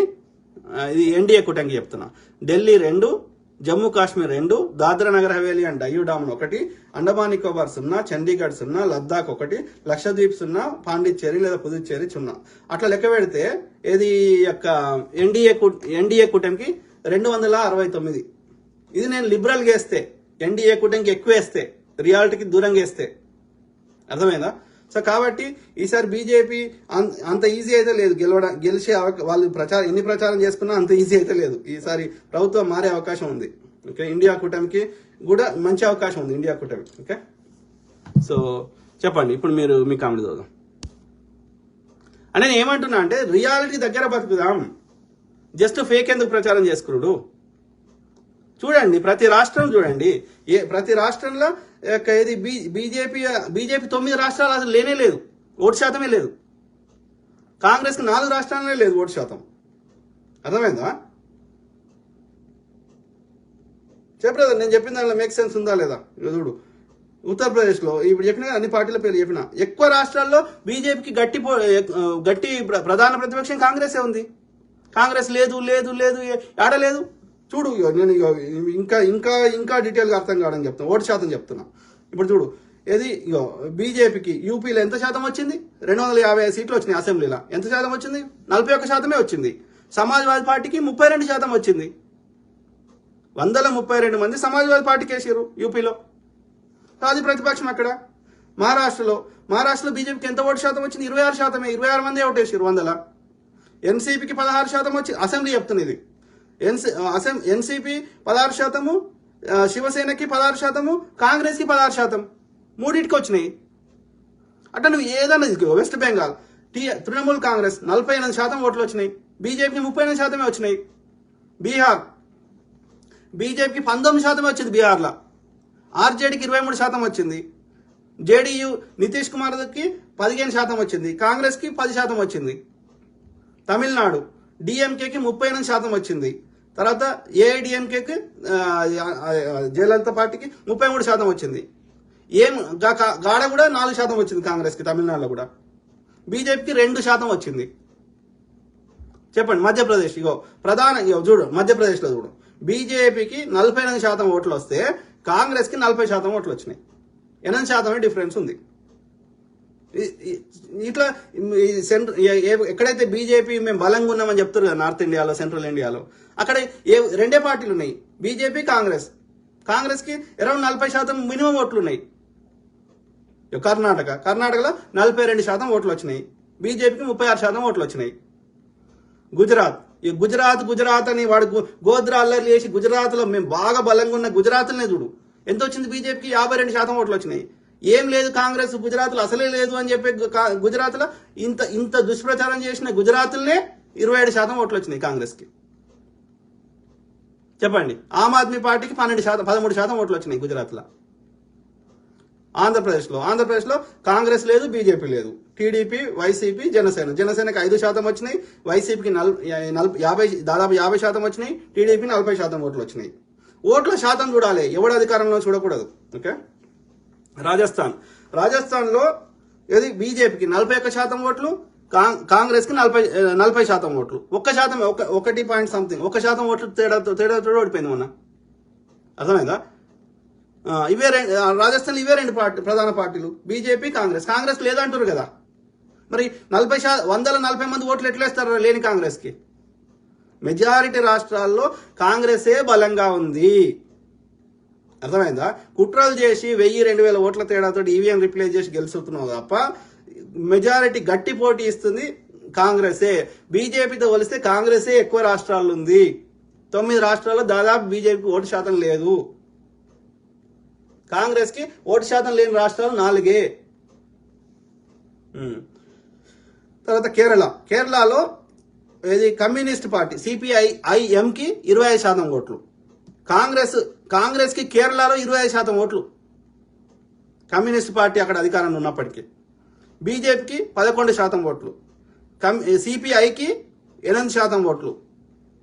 ఐఎంయుఎల్ all India Muslim league ఏదో ఉంది, అది 8% ఓట్లు. అర్థమైందా? తెలంగాణలో ప్రధాన పార్టీలు కాంగ్రెస్, బీఆర్ఎస్. బీజేపీ ఎదగాలని ట్రై చేస్తుంది కానీ అంత లేదు. ఎంఐఎం ఓల్డ్ సిటీలో ఉంది. అస్సాంలో ఏవి ప్రధాన పార్టీలు ఉన్నాయి? అస్సాం గణ పరిషత్ అవి ఉన్నాయి కానీ ప్రధాన పార్టీలు ఏవి? బీజేపీ, కాంగ్రెసే. బీజేపీ 33% ఓట్లు వస్తే కాంగ్రెస్కి 29% ఓట్లు వచ్చినాయి.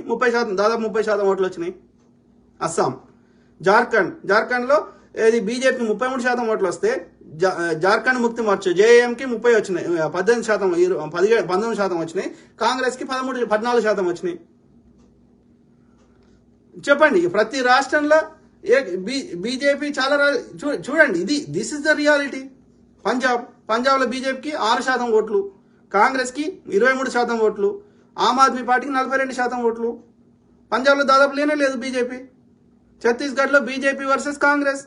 బీజేపీకి 46% ఓట్లు వస్తే కాంగ్రెస్కి 42% ఓట్లు వచ్చినాయి. 4% ఓట్ల తేడా ఉంది ఛత్తీస్గఢ్. ప్రధాన ప్రతిపక్షం ఎవరు? 2 పార్టీలు ఛత్తీస్గఢ్లో main, BJP, Congress. Haryana BJP 36% ఓట్లు వస్తే కాంగ్రెస్కి 28% ఓట్లు వచ్చినాయి. 8% డిఫరెన్స్ ఉంది. తర్వాత జేజేపీ అనే ఒక పార్టీ ఉంది, అది 15% ఓట్లు వచ్చినాయి. హర్యానా పరిస్థితి. ఉత్తరాఖండ్లో మొత్తం హిందువులే ఉన్నారు, దేవభూమి అని చెప్పుకునే ఉత్తరాఖండ్లో బీజేపీకి 44% ఓట్లు వస్తే కాంగ్రెస్కి 37% ఓట్లు వచ్చినాయి, 38% ఓట్లు వచ్చినాయి. 6% డిఫరెన్సే ఉత్తరాఖండ్లో. ప్రధాన ప్రతిపక్షం ఎవరు? కాంగ్రెసే ఉత్తరాఖండ్లో. అట్లా మెజారిటీ రాష్ట్రాలు ఏదైనా తీసుకుని, హిమాచల్ ప్రదేశ్ కాంగ్రెస్ అధికారంలో ఉంది, బీజేపీకి 43% ఓట్లు వస్తే కాంగ్రెస్కి 44% ఓట్లు వచ్చినాయి. అరుణాచల్ ప్రదేశ్లో బీజేపీ, తర్వాత కాంగ్రెస్, తర్వాత ఎన్సీపీ, జేడీయూ అన్ని పార్టీలు ఉన్నాయి. ఈ 3 ప్రధాన ప్రతిపక్షాలు బీజేపీకి అరుణాచల్ ప్రదేశ్లో. కానీ దానికి సో గోవా, కానీ వాటికి ఇవన్నీ ఎంపీ సీట్లు 1-2 ఉన్నాయి. ఇవన్నీ గోవా, జమ్మూ కాశ్మీర్, దాద్రా నగర్ హవేలీ అట్లా. సో ఆ క్రమంలో చెప్పండి. ఇప్పుడు ఇంత డేటాతో చెప్తున్నా కదా, ఏది చెప్పిన కదా, అంటే పొద్దుగా లేస్తే ఫేక్ ప్రచారం, అబద్ధాలు బతుకుతా అంటే నేను ఏం చేయలేను దానికి. సో ఇది అసెంబ్లీ చెప్పిన. ఎంపీలు కూడా అదే పరిస్థితి, వెరీ సిమిలర్. అసెంబ్లీకి పార్లమెంట్కి వెరీ సిమిలర్ ఉన్నాయి ఆ పార్టీలు, వాటికి వచ్చిన ఓటు శాతం పెద్ద తేడా లేదు. సో ఇప్పుడు ఇంకా తగ్గే అవకాశం ఉంది, పెరిగే అవకాశం అయితే లేదు. చెప్పిన కదా, ఇగో బీజేపీ లేని రాష్ట్రాలు, బీజేపీకి ఓటు శాతం లేని రాష్ట్రాలు 9 రాసుకోండి. తమిళనాడు, ఆంధ్రప్రదేశ్, కేరళ, తెలంగాణ, పంజాబ్, మేఘాలయ, మిజోరాం, నాగాలాండ్, సిక్కిం. అదేవిధంగా 2 కేంద్రపాలిత, మొత్తం 11 యొక్క రాజ్యాలలో లేదు. లక్షద్వీప్ అండ్ పుదుచ్చేరిలో ఓటు శాతమే లేదు బీజేపీకి. కాంగ్రెస్కి ఏది 4 ఉత్తరప్రదేశ్, వెస్ట్ బెంగాల్, ఆంధ్రప్రదేశ్. మెయిన్ చెప్పాలంటే ఉత్తరప్రదేశ్, వెస్ట్ బెంగాల్, ఆంధ్రప్రదేశ్. సిక్కిం అంటే అక్కడ సిక్కింలో కాంగ్రెస్ లేదు, బీజేపీ లేదు, అది చిన్న రాష్ట్రం. సో ఉత్తరప్రదేశ్, వెస్ట్ బెంగాల్, ఆంధ్రప్రదేశ్ విడిపోయినాం కాబట్టి అది లేదు. ఉత్తరప్రదేశ్లో వెస్ట్ బెంగాల్లో టీఎంసీ వచ్చేసి communist party Congress vote bank అంతా కొట్టేసింది. ప్లస్ బీజేపీ కూడా ఆల్టర్నేటివ్గా అది చేసిండు, కుట్ర చేసిండు. మనం బీజేపీని కొట్టాలని చెప్పి అక్కడ టీఎంసీని ఎక్కువ వాళ్ళకి లేపడం వల్ల కాంగ్రెస్ కానీ ఓటు బ్యాంక్ ఉంది, కానీ మనం గట్టి పోటీ ఇవ్వలేదు. కానీ బలమైన అభ్యర్థిని పెట్టి యూపీలో, వెస్ట్ బెంగాల్లో కూడా మన కరెక్ట్ అభ్యర్థి, ఆంధ్రప్రదేశ్లో కూడా మంచిగా కరెక్ట్ అభ్యర్థులను పెట్టి పోటీ చేస్తే కాంగ్రెస్ ఓటు శాతం పెరుగుతుంది. ప్రజల గుండెల్లో ఉంది కాంగ్రెస్. లేదు అని ప్రచారం చేస్తే లేకుండా పోతుందా? దాద్రా నగర్ డయ్యూలో ఇది పరిస్థితి మిత్రులారా. సో దాదాపు అన్ని రాష్ట్రాల గురించి, వాటి ఓటు శాతము, ఏ పార్టీకి ఎన్ని సీట్లు వచ్చే అవకాశం ఉంది అనేది డేటాతో సహా చెప్పినా నేను అనుకుంటున్నా. మీ కామెంట్ చదువుదాం. ఏదో పిల్లలు పాపం పేడు ఈ సోషల్ మీడియాలో పిల్లలు ఏం తెలియక ఏదో వరుతుంటారు. వాళ్ళకి అట్లా వరితేనే వాళ్ళకు ఏమంటారు, డబ్బులు ఇస్తాడు కదా బీజేపీ వాడు. చూద్దాం ఏమంటున్నా బ్రదర్. రమేష్ ఎర్రమోని, నువ్వు కష్టపడి ఇన్ఫర్మేషన్ బాగానే కలెక్ట్ చేశావు, కానీ ఆ ఇన్ఫర్మేషన్ మీ కాంగ్రెస్ నాయకులకి కూడా తెలిసి ఉండదు. సో వాళ్ళకి కూడా ఇవ్వు, అయినా వాళ్ళు యూజ్ చేసుకుంటారు అని గ్యారంటీ లేదు. తెలంగాణలో బీఆర్ఎస్ ఒక ఎంపీ కాదు అన్న రేవంత్కి అంత సీన్ లేదు. ఏదో 420 హామీల పుణ్యమని ఆ 1.7% అసెంబ్లీ గెలిచారు. ఇప్పుడు లోక్సభ కష్టమే. బ్రదర్ ఏం పేరు? రమేష్ ఎర్రమోని. నాకు తెలిసి మీరు బీఆర్ఎస్ ఉన్నట్టున్నారు. Thank you. నేను డేటా విశ్లేషించి చెప్తున్న దాన్ని గుర్తిస్తున్నందుకు నా కష్టాన్ని, నా యొక్క అనలిటికల్ స్కిల్స్, విశ్లేషణ ప్లస్ నాకున్న వాట్ ఎవర్ నాలెడ్జ్ ఏదన్నా సరే కానీ, సో థ్యాంక్ యూ అది గుర్తిస్తున్నందుకు. కానీ నేను ప్రజల నాడి, అక్కడ ఉన్న trend, real voter, okay, social media పొరగానుల గురించి నేను చెప్తలే. ద రియల్ ఓటర్ ఎవరైతే లైన్లో నిలబడి ఓట్లు వేస్తారో వాళ్ళ గురించే చెప్తున్నా. మీడియాకు వచ్చి మాట్లాడే వాళ్ళని బట్టి, లేకపోతే ఉద్యోగులు, పైసలు ఉన్న వాళ్ళు 99% ఓటేయరు. వాళ్ళ గురించి నేను మాట్లాడతలే, వాళ్ళని పరిగణలోకి తీసుకుంటలే. ద రియల్ ఓటర్ నాడిని బట్టి చెప్తున్నా. డెఫినెట్లీ మెజారిటీ, నా విశ్లేషణ ప్రకారం, మళ్ళీ ఎన్నికలు అయిపోయినా కూడా మాట్లాడుకుందాం. హైదరాబాదు యొక్క ఓల్డ్ సిటీ హైదరాబాదు ఒక ఎంపీ ఎంఐఎం గెలుస్తుంది. వాళ్ళు బీజేపీ వాళ్ళు ఎన్ని కుట్రలు చేసినా, ఆ మాధవిలత, బోవిలత అని చెప్పినా కానీ ఎంఐఎం కూడా గెలిచే అవకాశం ఉంది. హైదరాబాద్. తర్వాత ఈ 3 సీట్లు బీజేపీ గెలవచ్చు లేదా గట్టి పోటీ ఇవ్వచ్చు. ఓకే, ఒకటి చేవెళ్ళనే కదా, అదే మన కొండా విశ్వేశ్వరరెడ్డిది, అదొకటి. సికింద్రాబాద్ కిషన్ రెడ్డి.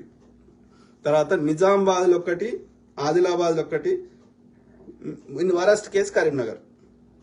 ఓకే, ఇవి కొంచెం బీజేపీ గెలవచ్చు లేదా గట్టి పోటీ ఇస్తుంది. ఏమేమి పేర్లు చెప్పినా, చేవెళ్ళ ఆయన పేరు కొండా విశ్వేశ్వరరెడ్డి, గట్టి పోటీ ఇచ్చే గెలుస్తాడో లేదా కానీ గట్టి పోటీ అయితే ఇస్తాడు. తర్వాత ఆడ నిజామాబాద్లో ధర్మపురి అరవింద్, కరీంనగర్లో బండి సంజయ్. తర్వాత రెండు చెప్పిన. ఆదిలాబాద్లో 1 సీటు మేబీ ఆ బార్డర్లో, ఎందుకంటే కొంచెం మహారాష్ట్ర ఇన్ఫ్లుయెన్స్ ఉంది అది. తర్వాత సికింద్రాబాద్లో ఈ కన్వర్టెడ్ వాళ్ళ ఓట్లు వాళ్ళతో ఏదైనా డీల్ చేసుకొని ఏదైనా కథలు పడితే చెప్పలేం. సో ఆ విధంగా 3 లేదా 4 సీట్లు చెప్పలేము. రెండో మూడో అయితే వస్తే రావచ్చు బీజేపీకి. అది ఇక తర్వాత బీఆర్ఎస్కి చెప్పలేము, అది కూడా చెప్పలేము, గ్యారంటీ లేదు. కానీ బాగా పైసలు వంచితే లేబర్లను కొనుక్కుంటే బీఆర్ఎస్కి 2 సీట్లు కొంతవరకు అవకాశం ఉంది. గ్యారంటీ లేదు కానీ కొంతవరకు అవకాశం ఉంది బీఆర్ఎస్కి. ఒకటి మల్కాజ్గిరి, రెండోది మెదక్. బగ్గా పైసలు వంచితే లాస్ట్ టైం వంచినట్టు. లాస్ట్ టైం హైదరాబాద్ గ్రేటర్ పరిధిలో కాంగ్రెస్కి ఎందుకు రాలేదు? ఓటు శాతం 40% అయింది. అలా లేబర్ వాళ్ళని మస్తు పైసలు ఇచ్చి కొనుక్కున్నారు. ఆడ వరంగల్ జిల్లా మొత్తం కాంగ్రెస్ వాడి 2 ఎందుకు గెలవలే? స్టేషన్ గన్పూర్, ఇంకోటి జనగామ. బగ్గా పైసలు వంచాడు. వాని పేరేందో ఉండే కదా, ఎమ్మెల్సీ ఉండే కదా, పల్లా రాజేశ్వర్. సో ఇది పరిస్థితి. బగ్గా పైసలు వంచితే లేబర్ వాళ్ళు అమ్ముడుపోతున్నారు. గట్ల బీఆర్ఎస్ గెలిచింది. గా క్రమంలో గెలిస్తే గెలవచ్చు, అది కూడా గ్యారంటీ లేదు కానీ గెలిస్తే గెలవచ్చు. ఏదిరా అంటే అక్కడ సంగారెడ్డిలో మస్తు పైసలు వంచారు, పటాన్చెర్లో మస్తు పైసలు వంచాడు. సో అది హరీష్ రావు గారు. సో ఆ క్రమంలో ఒకవేళ గెలిస్తే కొంచెం అవకాశం ఉన్నది, గట్టి పోటీ ఇస్తాడు, లేదా గెలిచే అవకాశం ఉంది బగ్గ పైసలు వస్తే. ఏదిరా అంటే ఒకటి మల్కాజ్గిరి, రెండోది మెదక్. ఎన్ని పోయినాయి? ఒకటి ఎంఐఎం హైదరాబాద్ పోయింది, రెండో మూడో బీజేపీ పోయినాయి, 4 అయినాయి. సో ఒకటో రెండో బీఆర్ఎస్, ఇంకా 6 పోతాయి.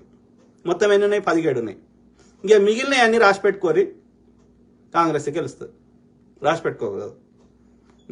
ఏది మహబూబాబాదు, ఈ జిల్లాలు డిస్టిక్లో ఉన్నాయి అన్ని రాసి పెట్టుకో. సో నేనేమంటున్నా, 10 నుంచి 14 కాంగ్రెస్కి అవకాశం ఉంది. 2 నుంచి 4 మధ్యలో బీజేపీకి ఉంది. ఎంఐఎంకి 1 ఉంది, బీఆర్ఎస్కి 1 నుంచి 2 ఉన్నాయి. నేను తప్పు చెప్తే ఎన్నికలు అయిపోయాక మళ్ళీ మనం విశ్లేషించుకుందాం. అర్థమైందా? ఎప్పుడు కానీ ఆ యొక్క కాంగ్రెస్ వచ్చి 3 నెలలు అయింది. కాంగ్రెస్కి మొన్న ఓట్లు పడడానికి కారణము ఆ పథకాల వల్ల వాళ్ళలేదు.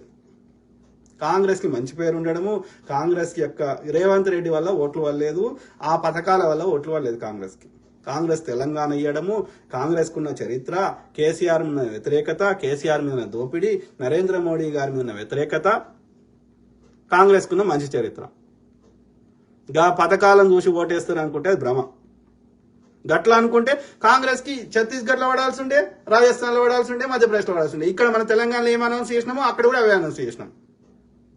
లేదు, సామాన్యులకు అర్థమయ్యే భాషలా.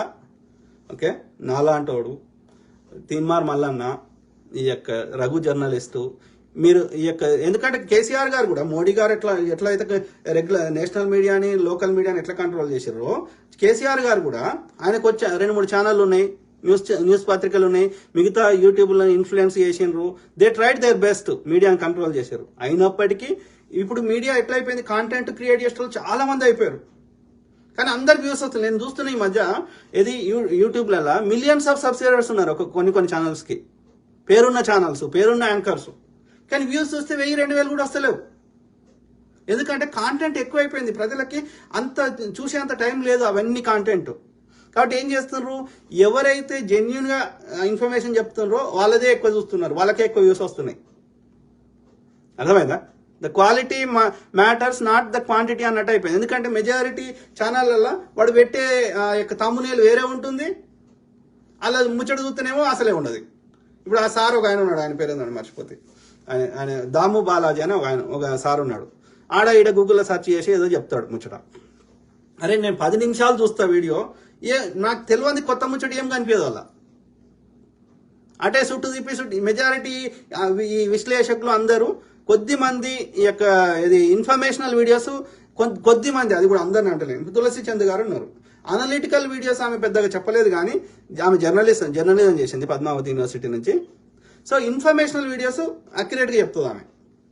కొంత ఆమెకి బీఆర్ఎస్కో వైసీపీకో కొంత ఆమెకు ఫేవర్ ఉంటే ఉండొచ్చు, లెఫ్ట్ భావజాలం, కానీ but still majority informational videos correct చెప్తుంది.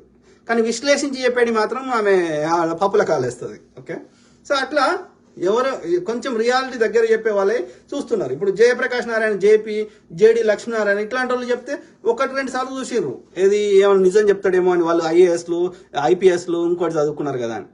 కానీ వాళ్ళు ఇన్ఫ్లుయెన్స్ అయింది కాబట్టి వాళ్ళు చెప్తే చూస్తలేరు ఇప్పుడు. అంటే అది దేవుడు సృష్టి ధర్మం. అది నిజం చెప్తేనే ఆ తృప్తి ఎందుకు కలుగుతుంది. కాబట్టి నిజం చెప్పే వాళ్ళకే వాళ్ళ మెసేజ్ రీచ్ అవుతుంది. ఓకే. సో ఆ క్రమంలో ఏది ఎందుకు కాంగ్రెస్ ఎందుకు వచ్చింది, బీఆర్ఎస్ ఎందుకు పోయింది అంటే ఏది మన యొక్క కేటీఆర్ గారు కూడా అన్నారు కదా, యూట్యూబ్ ఛానల్ పెట్టుకొని గెలిచినావు రేవంత్ రెడ్డి అన్నారు కదా. అర్థమైందా? కాంగ్రెస్ నాయకుల మీద ఏంటంటే కాంగ్రెస్ మీద ప్రేమ ఉన్నప్పటికీ కాంగ్రెస్ నాయకుల మీద నమ్మకం లేకుండే. 2014లో కానీ 19లో కానీ కొంతవరకు మోసం చేసిండు కేసీఆర్ గారు, కానీ అయినప్పటికీ నమ్మకం లేకుండే. ఎందుకంటే లోకల్ లీడర్లు అమ్ముడు పోతుండే, బీఆర్ఎస్ దగ్గర పైసలు తీసుకుంటుండే, ఆడ బలహీన అభ్యర్థిని పెడుతుండే, లేకపోతే వాడు ప్రచారం చేయకపోతుండే, గట్టి పోటీ ఇవ్వకపోతుండే. రేవంత్ రెడ్డి గారు వచ్చినాక డెఫినెట్లీ గట్టిగా ఆయన గట్టిగా నిలబడ్డాడు. అట్లనే సమిష్టి కృషి, నేను నిజంగా చెప్పాలంటే కాంగ్రెస్ రావడానికి కారణం సమిష్టి కృషి.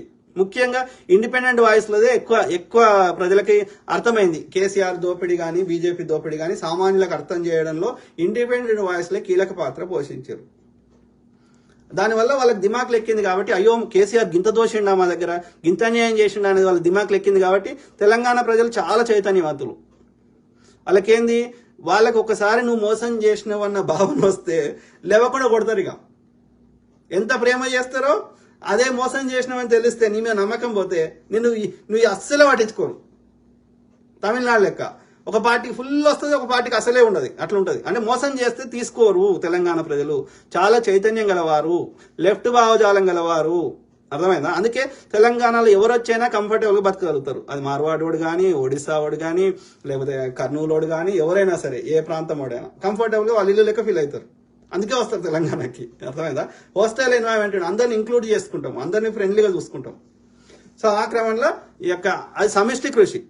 ఎస్, డెఫినెట్లీ వచ్చిన 3 నెలల్లో కాంగ్రెస్ చేసిన అనేక ఈ యొక్క చర్యల వల్ల రేవంత్ రెడ్డి గారు ఆశించిన దానికంటే ఎందుకంటే 3 నెలలకి కేసీఆర్ గారు మంత్రివర్గం ఏర్పాటు చేయలే. 10 ఏళ్లలో మోడీ వల్ల చెప్పండి, మోడీ మంచిగా పరిపాలించిండు అని ప్రచారం చేసుకుంటారు కదా. మోడీ ఈ 400 లక్షల కోట్ల బడ్జెట్ ఈ యొక్క మొత్తం కలిపి అప్పులు గిప్పులు జిఎస్టీలు అన్ని కలిపి 400 లక్షల కోట్లలో ఎన్ని అద్భుతాలు చేయొచ్చు. మన రాష్ట్రానికి సంవత్సరానికి 2 లక్షల కోట్ల బడ్జెట్, 2 నుంచి 3 లక్షల కోట్ల బడ్జెట్. సో అట్లా ఈ 10 ఏళ్లలో 25 లక్షల కోట్ల బడ్జెట్ మాత్రమే. అట్లాంటి 400 లక్షల కోట్ల బడ్జెట్ దేశంది మొత్తం అమ్మినాయి గిమ్మినాయి అప్పు చేసినాయి అన్ని కలిపితే అన్ని పైసలు ఎడబెట్టిండు నాకు చెప్పుర్రి. ఇవన్నీ దృష్టి మార్చడానికి అయోధ్య తొక్క తోలు అని మనకి హిందూ ముస్లిం లేకపోతే సిఏఏ ఏదో ఈ పిచ్చి మాటలని చెప్తున్నాడు. అది ఎందుకు పనిచేస్తుంది అట్లా? సో కాబట్టి వాళ్ళందరినీ కంపేర్ చేసినప్పుడు ఎస్, వచ్చిన 3 నెలలలో కాంగ్రెస్ చెప్పిన దానికంటే ఎక్కువనే చేస్తుంది కానీ తక్కువైతే చేస్తలేదు. ఒక 1-2 years టైం ఇస్తే కేటీఆర్ ఏమనేటోడు ఏదైనా అడిగితే, అరే బుడ్డ రాష్ట్రం ఇప్పుడే పుట్టింది, అప్పుడే గన్ని అవి అడుగుతారా ఇవి అడుగుతారా అన్నాడు. మరి కేసీఆర్ 4 నెలల దాకా మంత్రివర్గం ఏర్పాటు చేయనప్పుడు కాంగ్రెస్ వచ్చి ఎన్ని రోజులు అయింది? 3 నెలలు అయింది. 1-2 years టైం ఇవ్వండి, చేస్తారు. తెలంగాణ ప్రజలు 5 ఏళ్ళు టైం ఇచ్చారు కదా. రమేష్ ఎర్రమోని ఏమంటున్నావు బ్రదర్? అన్న ఆ స్టేట్ ఏమో కానీ తెలంగాణ స్టేట్లో మాత్రం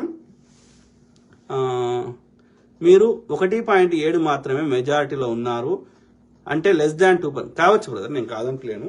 కానీ ఇప్పుడు నేను విశ్లేషించి చెప్పినా కదా, దాని ఫలితాలను మనము ఎన్నికలు అయిపోయినాక నేను చెప్పింది కరెక్టా తప్ప చూద్దాం. సింపుల్. అన్న నేను ఒక్కనే లైవ్ చూస్తున్నా, సరే పడుకుందాంలే అన్న, మనకెందుకు? అదే బ్రదర్, నువ్వు బీఆర్ఎస్ కాబట్టి అట్లా ఉన్నది. కానీ నేను వచ్చి ఇప్పుడు ఎంత మాకు ఇక్కడ 3 అవుతుంది మధ్యాహ్నం. 3 అంటే ఇండియాలో 1 గంటన్నర అవుతుంది. అర్థమైందా? అర్ధరాత్రి. సో అర్ధరాత్రి 1 గంటన్నరకి ఎంతమంది మెలకు ఉంటారు, ఎంతమంది చూస్తారు అనేది నాకు కూడా తెలుసు. అర్థమైందా? అయినప్పటికీ నాకు వీలైన తీరుగా నేను చేస్తున్నా. సో ఈ వీడియో వాళ్ళకి నాకు వీలైనప్పుడు నేను మాట్లాడుతున్నా, వాళ్ళకి వీలైనప్పుడు వాళ్ళు చూస్తున్నారు. నా ప్రతి వీడియో నేను ఇదే వీడియో తీసుకొని మళ్ళీ యూట్యూబ్లో అప్లోడ్ చేస్తా. యూట్యూబ్లో నా వీడియోలు మీరు చూడండి. ప్లస్ ఈ వీడియో తీసుకుపోయి వేరే వాళ్ళు వాళ్ళ యూట్యూబ్లలో పెట్టుకుంటారు, తమ్ముళ్ళు అక్కలు తమ్ముళ్ళు చెల్లెలు. ఓకే. సో ఆ విధంగా నేను చెప్పిన కాంటెంట్ మేక్ సెన్స్, అది బాగుంది కాబట్టి ఆ విధంగా నీకు కావాలంటే లింకులు పంపిస్తా. ఇట్లా నేను ఫేస్బుక్ లైవ్లో మాట్లాడిన వీడియోల లింకులు వేరే వేరే ఛానళ్ళలో. సో తక్కువలో మినిమం 1000 కంటే ఎక్కువనే వ్యూస్ వచ్చినాయి, కానీ తక్కువ అయితే రాలే. అర్థమైందా? నా ఛానల్ పోయి చూడు, ఇదే యూట్యూబ్ ఇదే వీడియో తీసుకొని ఆడ పెడతా చూడు. అట్లనే వేరే వాళ్ళు నా వీడియో తీసుకొని పెట్టినవి నీకు కావాలంటే పంపిస్తాను, నాకు మెసేజ్ పెట్టు. సో మినిమం తక్కువలో 1000 వ్యూస్ వచ్చినాయి, కానీ అంతకంటే ఎక్కువనే వచ్చినాయి, కానీ తక్కువ అయితే రాలే. నా తమ్ముడు చెప్తున్నాడు దాదాపు 100K వ్యూస్ వచ్చినాయి అన్న అని చెప్తున్నాడు. అర్థమైందా? సో కాబట్టి నేనేం ఆలోచిస్తా, నాకు వ్యూస్ కోసం నేను చెప్పాముచ్చట. నేను ఒకటే ఆలోచిస్తా, ఒక్క మనిషికి వానికి దిమాగులు ఎక్కినా చాలు, ఆ ఒక్క మనిషి 10 మందికి చెప్తాడు. As simple as that. అర్థమైందా? సో నేను కేటాయించిన ఈ టైంకి దాని ప్రతిఫలం అందినట్టే కదా. ఒక్కడికైనా సరైన ఇన్ఫర్మేషన్ నేను షేర్ చేస్తే నేను కేటాయించిన గంటనో 2 గంటలో 10 గంటలో సో అది సార్థకత అయినట్టే కదా. కానీ నేను డేటా విశ్లేషణ అనలిటికల్ అది డేటా విశ్లేషించిన దాన్ని బట్టి అంతకంటే ఎక్కువనే రీచ్ ఉంది, కానీ తక్కువ లేదు. I get feedback from people. Okay, simple. Ramesh Ramoni. So అది మిత్రులారా, ఐ కీప్ టాకింగ్, మాట్లాడుతూనే ఉంటా. ప్రతి అంశం మీద అవగాహన చేయడానికి నా వంతు నేను కృషి చేస్తా. ఓకే, ఇంకొక కామెంట్ ఉన్నట్టున్నది, చదువుదాం. ఏమంటున్నా బ్రదర్? పొచ్చారెడ్డి కరెక్ట్గా. Adilabad also less chances for BJP after they changed sitting candidate and announce new candidate from other party. Correct brother. Congress కున్న అడ్వాంటేజ్ చెప్తా ఒక్క నిమిషం. పొచ్చారెడ్డి బ్రదర్, కాంగ్రెస్ పార్టీకి మిగతా పార్టీలకు తేడా అయిందండి. కొంతమంది మరి అది హైడ్ చేసి కూడా చూడొచ్చేమో, నాకు తెలియదు ఎట్లనో కానీ. సో ఎందుకంటే చూసే వాళ్ళ సంఖ్య ఎక్కువ ఉంటుంది, సో వాళ్ళకి అనిపించదు. కానీ ఏది ఏమైనప్పటికీ అది అనవసరం, ఎంతమంది చూస్తారనేది అనవసరం. ముచ్చట కరెక్టా తప్ప అంతవరకే. ఓకే, సో ఆ క్రమంలో ఇది కాంగ్రెస్ కి మిగతా పార్టీల బీజేపీ బీఆర్ఎస్ తేడా ఏంటంటే, కాంగ్రెస్ కి ఒక 4-5 ఫ్యాక్టర్స్ ఉంటాయి ఓట్లు పడడానికి. అందులో ఒక ఫ్యాక్టర్ ఏంటంటే పార్టీకి ఉన్న మంచి పేరు కూడా, పార్టీకి ఉన్న చరిత్ర కూడా. సో దానివల్ల కూడా కొంత ఓటు శాతం వస్తుంది. సో ఆ క్రమంలో కంపేర్ చేసినప్పుడు కాంగ్రెస్, ఇప్పుడు అదే వ్యక్తి కాంగ్రెస్ బొమ్మ పెట్టుకొని పోటీ చేస్తే 4 ఓట్లు ఎక్కువ పడతాయి. అదే వ్యక్తి బీజేపీ బీఆర్ఎస్ బొమ్మ పెట్టుకొని చేస్తే తక్కువ ఓట్లు పడతాయి. ఇండివిజువల్ చరిష్మా, డబ్బులు వంచుడు అవన్నిటితో పాటు. అర్థమైందా? సో కాబట్టి ఎస్, కాంగ్రెస్ వాడు బలమైన అభ్యర్థిని పెట్టి అర్ధబలము అంగబలం ఉండి ప్రజల లోపల ఒక బహిరంగ సభలు పెట్టి, అట్లనే లోకల్ కార్యకర్తలు కానీ ఈ యొక్క నాయకులు కానీ ప్రజల లోపల తిరిగి మన ఇచ్చిన పథకాలు ఆల్రెడీ అనుభవిస్తున్న వాళ్ళకి తెలుసు. దాంతోపాటు ఇంకా ప్రజల దగ్గర పోయి మళ్ళొకసారి గుర్తు చేసుకుంటే, అవసరమైతే వాళ్ళు బీజేపీ బీఆర్ఎస్ వాడు 1000 రూపాయలు వంచితే కాంగ్రెస్ వాడు 500 వంచితే చాలు, కాంగ్రెస్కి ఓట్లు పడతాయి. అసలే వంచకపోతే మాత్రం కాంగ్రెస్కి ఓట్లు పడాయి.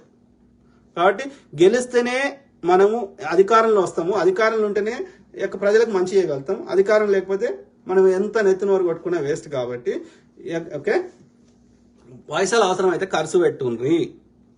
కాంగ్రెస్ పార్టీ అట్లా ఇంతో అంత పెట్టిర్రు కాబట్టి గెలిచిర్రు. మొన్న అసలే పెట్టకపోతే గెలవకపోతారు. కాబట్టి పైసలకు వెనకాడకూడదు. అధికారం లేనప్పుడే ఖర్చు పెట్టగలిగినప్పుడు, అధికారం ఉన్నప్పుడు అక్కడ ఎంత మేక్ సెన్స్ ఉంటుందో, మనకి ఎంత దాదాపు 100 మందికి, ఇప్పుడు కొంతమంది చెప్తారు 50 మందికి ఇచ్చినాం, 70% మందికి ఇచ్చినాం, మనకి అసలే ఇయ్యారు అనుకుంటే ఇవ్వలేదు అంటే ఎంత అయితే అంత మందికి ఇవ్వండి. 90% మందికి అయినా ఇవ్వండి. 500 1000 రూపాయలు మినిమం ఇస్తే చాలు, 500 ఇచ్చినా చాలు. ఓకే, అసలే ఇవ్వకపోతే మాత్రం ఓట్లు పడాయి. ఎందుకంటే మనం ఆ ప్రజల్ని ఎందుకంటే వాడు ఇస్తుండు కదా, డైలీ లేబర్ చేసుకుంటారు, పెద్ద ఆర్థికంగా ఇన్కమ్ సోర్స్ లేని వాళ్ళు ఆశ పడతారు మనుషులు. ఏం చేద్దాం? ఏం చేయలేం. ఓకే, అంతే, మనీ డిస్ట్రిబ్యూట్ అవుతుంది. వీలైనప్పుడు సంపాదించుకుంటాం, అవసరం దగ్గర ఖర్చు పెడతాం. That is the way how it works. Okay, తప్పదు.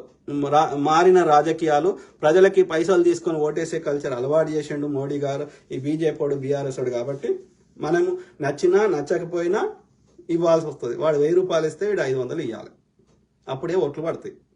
కాంగ్రెస్ అధికారంలోకి వస్తే ప్రజలు కట్టిన ట్యాక్సులు 80 రూపాయలు సద్వినియోగం అవుతాయి. బీజేపీ వాడు బీఆర్ఎస్ వాడు ఉంటే 300 రూపాయలు దోసుకోపోతారు.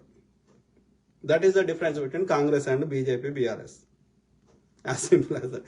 కాబట్టి కాంగ్రెస్ బలమైన అభ్యర్థిని పెట్టి అర్ధబలం ఉండి అంగబలం ఉండి సరిగ్గా ప్రచారం చేసుకుంటే, బహిరంగ సభలు పెడితే కేంద్ర స్థాయిలైనా రాష్ట్ర స్థాయిలైనా నాయకులు ఇండ్లలో వండుకోకుండా ఆఫీసులలో వండుకోకుండా ప్రజలతో ఎక్కువ టైం స్పెండ్ చేస్తే ఎమ్మెల్యేలు కానీ రాష్ట్ర స్థాయి నాయకులు కానీ కాంగ్రెస్కి మంచి అవకాశం ఉంది.